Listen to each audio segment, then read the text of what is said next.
what's going on, everybody? It's me, J.R.Heller, and Logan Chappelle. Hey, what's going on, y'all? How are we doing today? What's going on? And what are we talking about today, Logan? What are we going to be talking about? I think we talked about a little bit of investment strategies. Oh. To find properties and get them at a discounted rate, and or fix and flip, buy and hold, wholesale. I know how to get them at a discounted rate.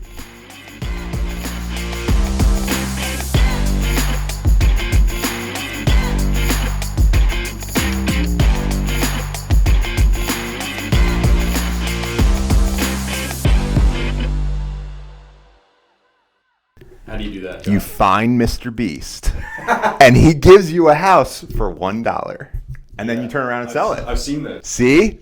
There you go. End of video. We can all leave now. Yeah, no, that's all great. That's good stuff. Investment properties are awesome because of the cash flow and or fix and flip for quick cash, but I like cash flow. Let's talk about the different strategies of investing in real estate. Let's talk about let's try and one, Airbnb, right? Yeah. 2, rentals.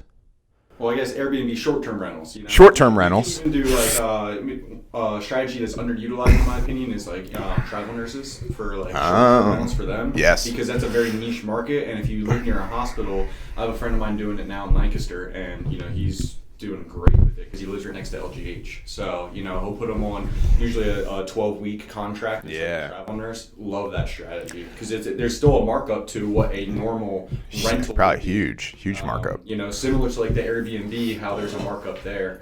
So that's an underutilized short-term rental. Yeah, it's true. That was popping during COVID. Yeah. Man, that was nuts. Yeah. I like the idea of Airbnb and short-term rentals. I'm selling every single one of my rentals right now to get some cash to try and do an Airbnb in Hershey.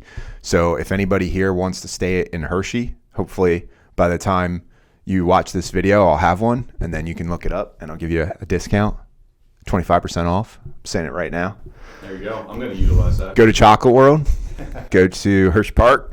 The big thing with Airbnb, though, is the legislation around it. Yes. You got to make sure that you know what you're doing, talk with your township and the municipality. Yep. Make sure that it's allowed in your area because realistically, as great of an investment strategy as it is, it's taken away from a lot of the, typical rentals, and that means there's less affordable housing for folks who can't afford to necessarily buy, whether it be debt to income ratio, credit score.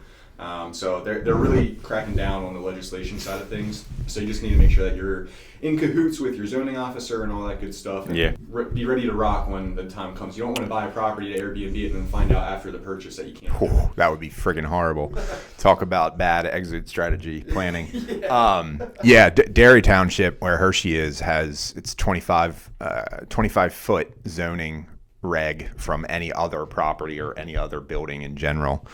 So it definitely limits the amount of things that you can Airbnb there. Yeah, if you don't mind, I'm going to pull up the Lancaster ones quick. Yeah, Lancaster City doesn't even allow Airbnb anymore.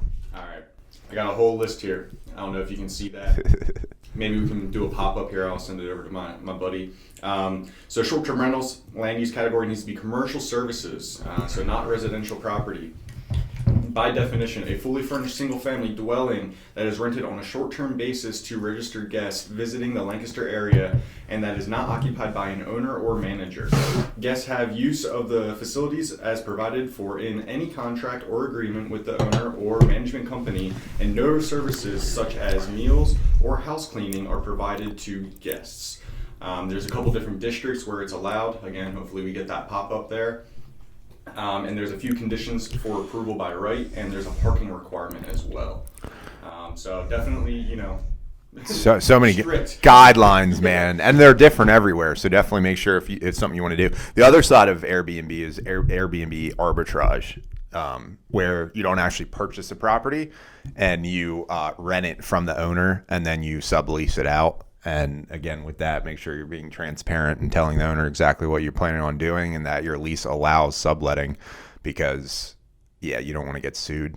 Yeah, no, I mean that's a great way to do it with next to no money. Realistically, you just got to pay for furnishing and hopefully no renovation costs, but you might need to factor some reno in there. But again, those stipulations, like I just listed off for Lancaster or wherever you're at, still apply. So Yeah. you need to make sure that you know what your guidelines are and you're following them, and making sure that the property is good to go Yep. for that. So that's kind of the Airbnb in a nutshell. Everybody kind of at this point knows a little bit about it, of what it is. I mean, everybody uses it. Yeah. Whether Oh, they know about absolutely. the investment side, everybody uses Yeah. that instead of hotels for the most Well, part. it's funny because I actually have never stayed in Airbnb, I don't think. Really? Yeah. That's pretty much all But here's- I use a timeshare for my Yeah. big vacation, but every time I go anywhere for like a day or two or like Yeah. a convention or anything, I'm going Airbnb. Yeah, I would definitely probably use it. Well, I don't know. See, and that's the tough part is that I guess I've never really thought about it, but like the places we go, they're all like resorts. Exactly. So And that's what I mean. I use a timeshare for my resort, for my big vacation throughout Yeah. the year, but all my little things, it's all Airbnb. Yeah, I've seen some awesome Airbnb properties, like mansions that like have crazy cool rooms in them. But yeah, so that's Airbnb. That's one kind of investment strategy with real estate.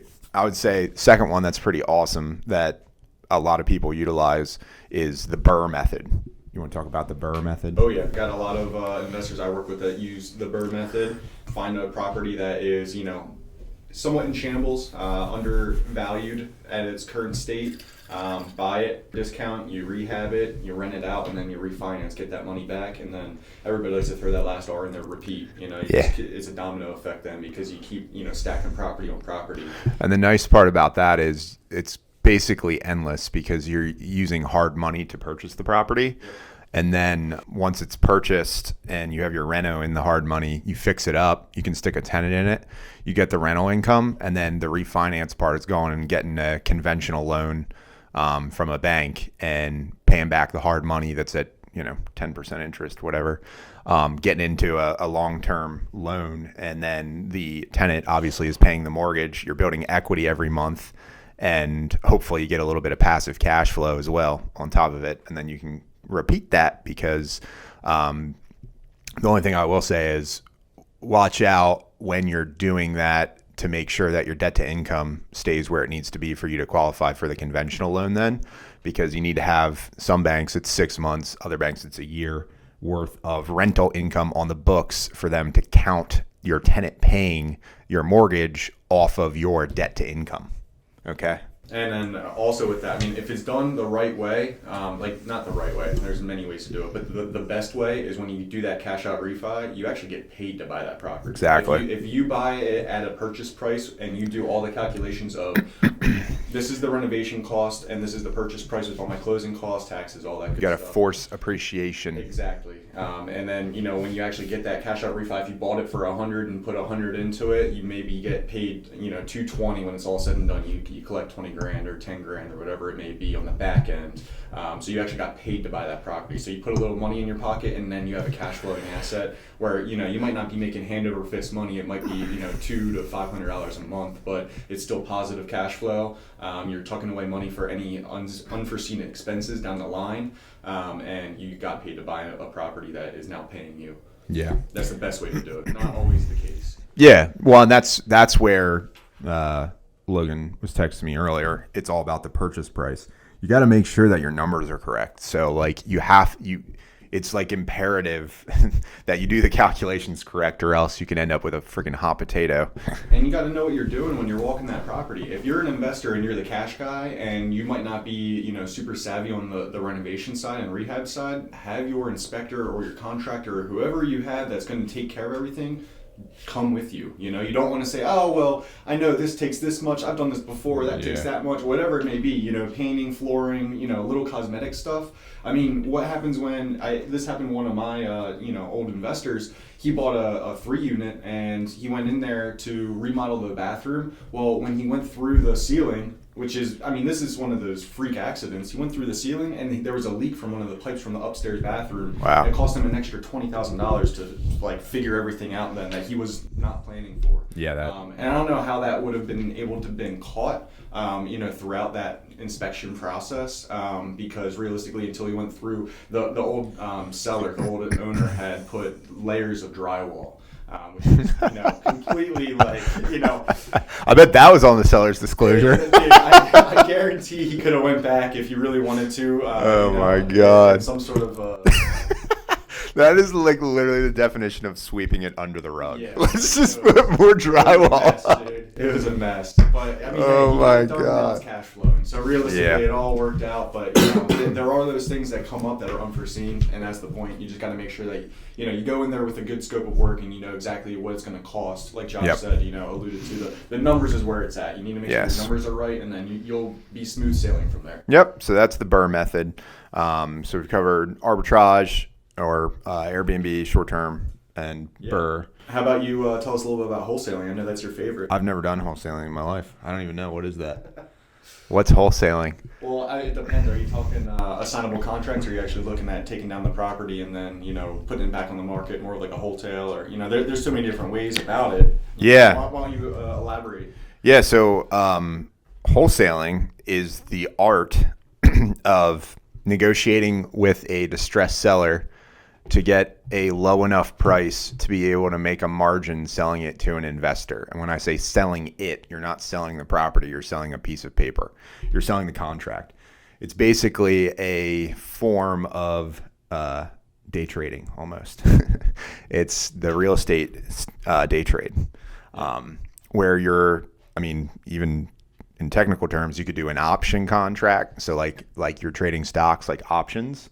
You're basically getting a property under contract and then selling the rights to that contract to an investor who will pay you a fee for basically bringing that deal, right? So that is wholesaling, and why people like wholesaling is because it requires little to no money. What I will tell you is there are a lot of laws around wholesaling that are coming into fruition. Philadelphia has enacted you must get a wholesaling license, which is kind of cool. I like the idea of it. It doesn't require you to become an agent or anything like that, or even take tests or anything.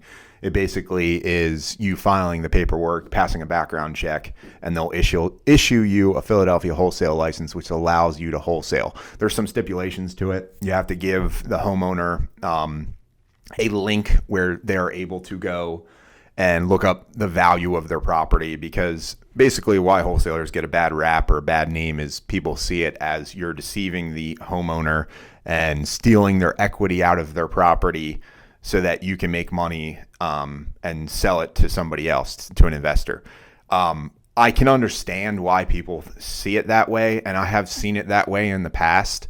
The only difference or problem is that this is the way that the economy works in whole. When you go to Walmart, they bought from a wholesaler.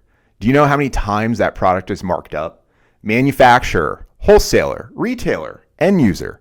There are so many ways that product is marked up. So what wholesaling really is in real estate is very much the same, no different than the regular retail marketplace. So I think there's ethical ways of doing wholesaling. I particularly don't wholesale anymore on a large scale. We used to wholesale nationwide.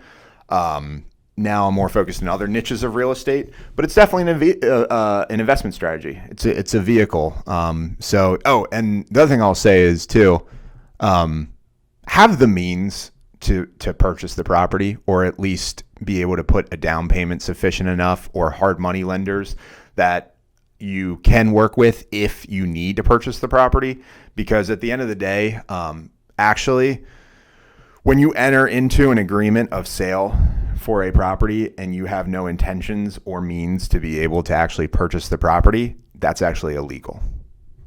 Well, and so that was what I was going to bring up. I'm glad you said that. Is another reason why a lot of wholesalers get a bad rep is because they pose as cash buyers, and then they will ghost the seller, the owner of the property, if they don't find somebody to assign the contract to. So Correct. if it's a 30-day contingency period, oh yeah, we'll close in 30 days. I mean, this seller thinks that their property is sold and they're receiving those funds in 30 days. And then they just go ghost and MIA. That's why, it's messed up, man. Yeah, that's why a lot of wholesalers get a bad rap. You can't really avoid it. That's why the legislation's coming into play. You got to make sure, from an owner or a seller standpoint, you just need to make sure that you're doing your due diligence and, making sure that you're working with a reputable company.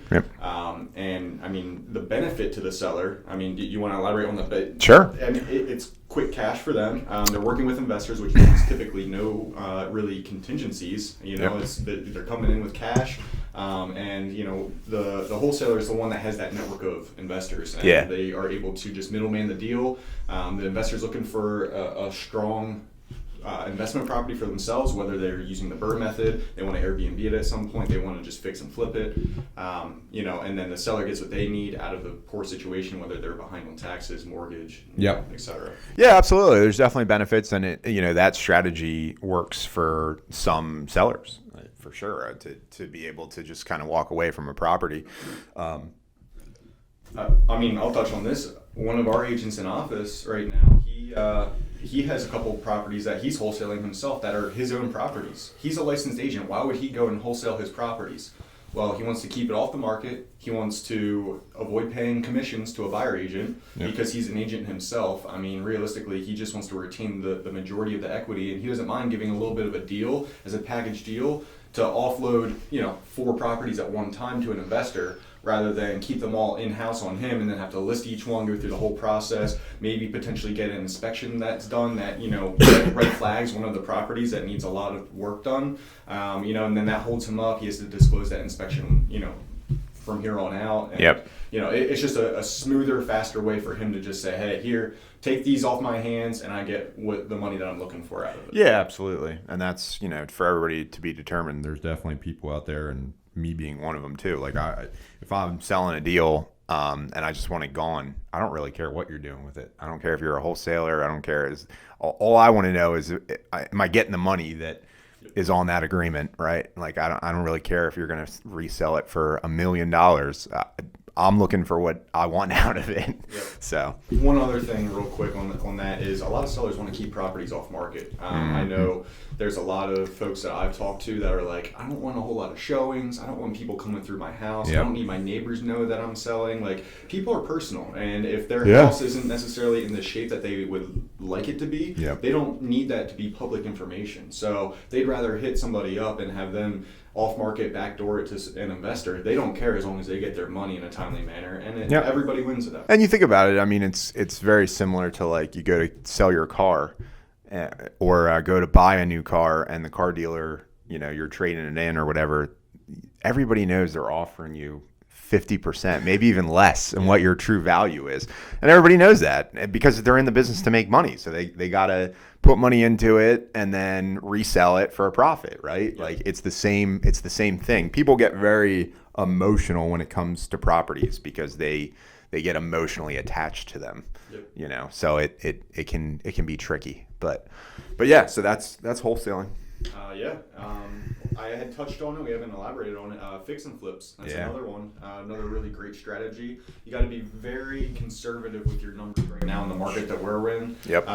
Back 6, 10, 12 months ago, everything was flying off the market. You could buy property at somewhat of a discount, from a wholesaler potentially, and put couple $1,000s into it and maybe make 10, 20,000 on it. Now deals are everywhere, but now you got to make sure that when you go to put them back on the market that you're going to get a return on your money, because you have whether you're paying out of your pocket or you're paying a hard money lender, you got to pay them back, pay yourself back.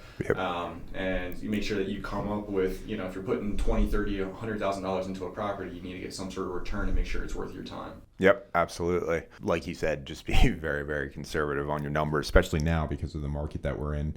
There's not 25 offers on a deal anymore. We're getting properties now for buyers that literally have 6% seller's assist on them, and they're bringing no money to the table. Like that's the market we're in now. So. Yeah, so I mean that's why like right now a lot of the investors I'm working with, although I do work with some flippers, I've been trying to push a lot of burrs, a lot of opportunities on multi-units that need a lot of work, and Yep. let's buy them at a discount, fix them up, rent them out, get your money out of it. Even if you don't get your ideal situation where you get paid to buy the property and you might be under a couple $1,000s, it's okay because you'll make that back in the cash flow. And if you want to sell down the road, by all means you can sell down the road, give it 2-3 years, wait till the market changes a little bit, Yeah. unless you purchase at the right price. Yep. Yeah. So that's fix and flip. Let's talk about one more that came to me: seller financing. That's my favorite. Seller finance That's my- deals. That's my personal favorite, only because there's opportunity to purchase a property with no money out of your pocket. Yeah. Cash flow the whole time. It's similar. It can be done similarly to what you were talking about with the Airbnb arbitrage. Yep. You can kind of sublease it out. Basically, the owner would hold the note and make payments to that owner. The best situation is if the property's free and clear, so you don't have to worry about the mortgage, and pay them a monthly, whatever you guys agree upon. The beauty of it is it's creative financing. You can structure it however it's beneficial for all parties. And, Yep. the way that you and I like to structure it oftentimes is, have a balloon payment at the end. So that way we can maximize our cash flow. Then we'll typically structure it with an option to purchase or to sell at the end. And then, 5 years down the line when we owe that seller, that lump sum payment, we'll just go and sell the property and collect our profits and give them what we owe them and walk our separate ways. Yeah. It's nice to structure it as a lease option, right? Like a lease option with the right to sublet it, basically, is what it looks like, so that you can get in it, make the monthly payments, rent it out to somebody else, have them make those monthly payments plus cash flow, and then in whatever your term is, 5-10 years or whatever, when that balloon comes due, if you want the option to purchase it, which if the cash flow's there, we would do. Right. Or cash flow's there, and or you find somebody who wants to buy it from you, then obviously you can make a margin off of what you owe then at the end, and what you're selling it to the person who's buying it from you. So there's multiple different kind of exit strategies there, ways to make money. Yeah, and anybody who's listening, if you guys have any properties that you guys are looking to sell and are interested in this method, the benefit to the seller and the owner in this scenario is the way that we normally structure it is anywhere from 110 to 115% of market value. Right. So you're getting more than what the property's worth. It just comes in due time. So it's for anybody who's looking to maximize how much money they make off of it and doesn't necessarily need all of that cash up front. It's almost like an investment strategy for the seller as well, because you're a silent investor. Yep, you're basically getting passive cash flow. You're getting passive money from the deal without having to do anything. Yeah. That's my favorite. Love that. So those are kind of the different ways of, and I'm sure there's a lot more, just creative or techniques that are out there. I find it funny because wholesaling is mainstream now. It was nobody freaking even knew what wholesaling was. There was and I started wholesaling probably just a little bit before it started to go mainstream. There was you couldn't really find anything about it online. There was threads in Bigger Pockets. That was it. There's no YouTubes. There wasn't anybody pushing it on social media. And I will tell you, it was a hell of a lot easier to operate then, because there weren't a million people giving wholesale offers. Yeah, and it wasn't so much smoke and mirrors. People were doing it a little bit more ethically at that point. Yeah, well, and how it started really 20, 30 years ago was that a fix and flipper would get so many deals under contract, and then they would look and say, oh, I ran out of capital, or I don't have enough time or crew to manage this one. And then instead of closing on the deal, they would call up their buddy that they knew that was also a fix and flipper and say, hey, I got this deal. I've got too many in the pipe. Would you want it? Yep. And make some money off of it. So it was kind of it wasn't a business operation. It was the fray of consolidating stuff that they weren't going to do something with. And how many calls did we have like that throughout, when we were on the, national wholesale? I talked to so many owners. Now, they actually had closed on the property at that point, but they were working on, anywhere from 3 to 10 projects at a time. Right. And they're like, man, I need to liquidate. Exactly. I need to get some cash out of these properties. So, Yep. Hey, this one's not done yet. I know you guys have a pool of investors you work with. Right. And you just collect a middleman fee and flip it to someone for me. And, Yep. That we helped a lot of people doing it that way and made a lot of money doing it that way. Yeah. So those are kind of the different ways or some of the different strategies to invest in real estate. If you got any value out of today's video, please like, subscribe, and give us a comment. Let us know that my hair is better than Logan's. And that's anything that you guys want to touch on. That's why he's getting a haircut today. Yeah, I need a haircut. You see this? I get it cut once a week. My wife's a hairdresser, so. In the comments, tell him he needs to shave. No, I don't. I should grow it longer, shouldn't I? Before Josh ends this video, I wanted you guys to know that here at J.R.Heller, what we do, not only do we provide mortgage services and real estate services, but our strategies for all sellers and owners. Part of this investment, video that we put together, we offer cash offers, which is, us taking down the property ourselves. We'll buy directly from you. You deal with nobody else, none of this wholesale stuff. We do still wholesale, so we have a pool of cash investors that we can agree upon a price, and then we'll give it to an investor and collect a fee from them. So no commissions to you, and we'll keep it off market. We do obviously offer the real estate services, so I can step in and be your realtor and put it on the market, get on the MLS, and get you top dollar for your property. And then taking that one step further, if you want to get more than market value, we will also do any sort of creative seller finance with you as well. Absolutely, and I sell money. So if anybody wants money, I'm looking for people to give money to buy a house. So hit me up if you want some money. He's able to get a lot of people pre-approved. I sent him some messy cases, and he's done very well so far. So yeah, we can actually go down, and we can go down to 520 credit score on your FICO. That does not mean that it's easy, and it will require at least 20% down. Even if it's a USDA or FHA, you're going to have to come with more money down. But if you have a bunch of money that you're willing to put down and you have a bad credit score, we can do it for sure. So awesome, guys. Thank you. Guys watching. Appreciate it. Have a good one.